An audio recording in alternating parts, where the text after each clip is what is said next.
Kumpul mainan, kumpul kenangan. Selamat datang ke video SM Collector bersama saya, Amir Zuhair. Hari ini kita akan review Bobo Boy musim 3. Yeah! Enjoy.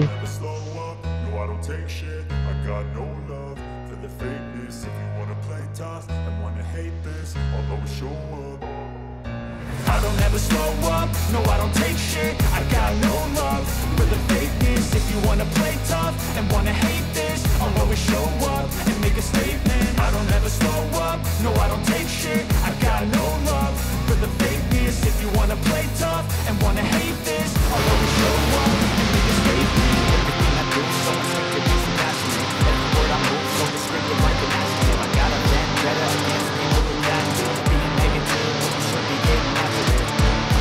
I got facts over tracks, this and that, spitting slow, spitting fast. Okey, saya sudah tengok Bobo Boy musim 3 episod 11 dan episod kali ni mempunyai gabungan elemen fantasi permainan video, lawak slapstick dan klimaks emosi yang mengejutkan. Kehadiran Mama Zilla sebagai antagonis yang berpunca dari OCD memang satu twist yang tak dijangka langsung. Pada awalnya kita fikir ini sekadar episod lucu-lucu, tapi ia beralih menjadi satu konfrontasi epik antara Bobo Boy dan raksasa wanita berhijab merah jambu. Dari segi penceritaan, episod ini mempunyai struktur yang sangat baik. Kita mula dengan suasana ringan dan santai dalam dunia permainan Papazola. Tetapi cerita ini beralih kepada konflik besar apabila Mama Zilla keluar ke dunia nyata dan mengamuk kerana ketidakkemasan. Twist yang mendedahkan bahawa bos terakhir dalam permainan adalah isteri Papazola sendiri benar-benar mencuri perhatian. Apa yang saya suka, penulis berjaya bawa elemen komedi to chaos dengan cukup seimbang. Namun, dari sudut kelemahan penceritaan, mungkin ada sedikit kekeliruan atau keterlaluan dalam logik cerita. Terutamanya tentang bagaimana Mama Zilla boleh bertukar menjadi raksasa. Walaupun niatnya untuk memaparkan kesan OCD sebagai elemen utama cerita itu yang kreatif, ia mungkin terlalu dramatik untuk ditangkap oleh penonton muda. Visual dan animasi dalam episod kali ini memang satu naik taraf yang besar. Pertarungan dengan Mama Zilla sebagai raksasa sangat mengagumkan. Desain Mama Zilla dalam bentuk raksasa yang berwarna merah jambu dengan tudung merah sangat unik dan berani.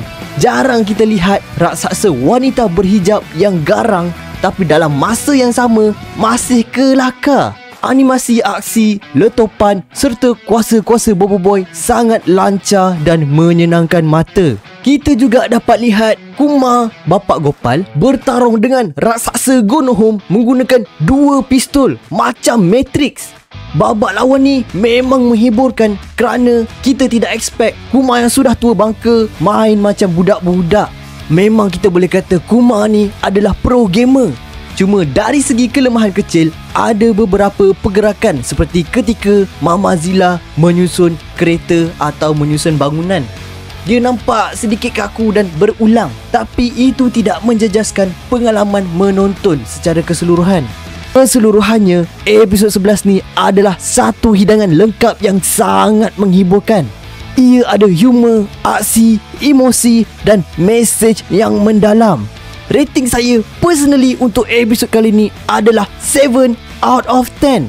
Walaupun ada beberapa babak yang mungkin susah untuk kanak-kanak faham, tetapi keunikan plot dan kehebatan animasi tetap menjadikan episod ini yang paling memorable dalam musim ketiga ini. Tak sabar saya untuk tengok apa yang jadi dekat episod yang seterusnya. Itu saja daripada saya. Ingat ya, jangan jalan tidak tengok jalan.